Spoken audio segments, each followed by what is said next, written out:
Lorie Van Auken's husband, Kenneth, was killed in the 9/11 attack. She's also pushing to have those classified pages released. And she joins me now from New York. Do you personally believe that the Saudi government was directly involved in the funding of the attackers, the terrorists of 9/11?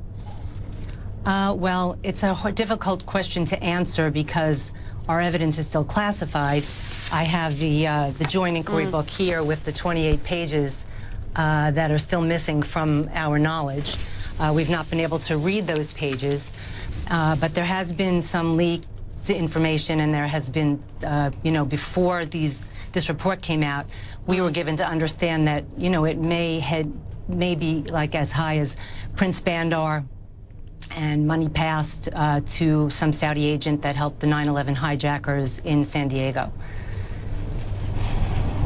So what would publishing the 28 pages and indeed passing what's known as JASTA, this legislation, what would it mean for the families of 9/11?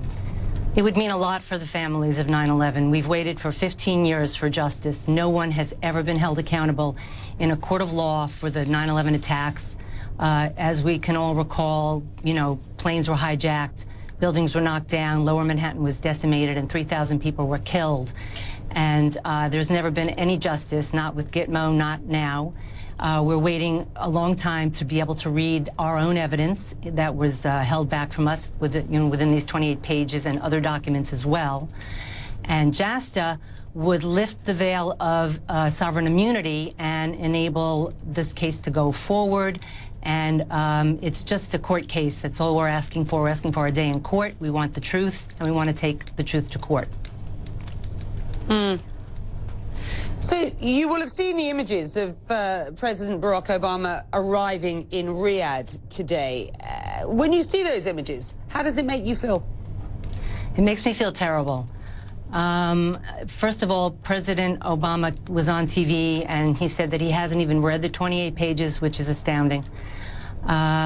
It's hard to understand how you can make foreign policy if you haven't really, don't really have the knowledge about what happened that horrible day, almost 15 years ago. It says to watch the president sitting with the people of Saudi Arabia that may have funded the attacks that killed my husband and 3,000 others is very hard to watch.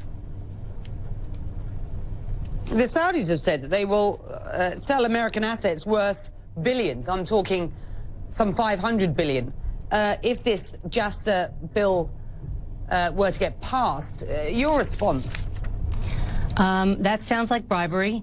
I'm sorry, it sounds like extortion, essentially. And we were told that we don't negotiate with terrorists, so I hope our policy hasn't changed, and that we don't, we do the right thing, and we're a country of laws, and we follow the law. We don't want to have the Wild West back again, I don't think. So it's important that we just, stay steadfast. Lorie Van Auken will continue to follow this story. We thank you for joining us. Thank you. I appreciate it. Thanks so much.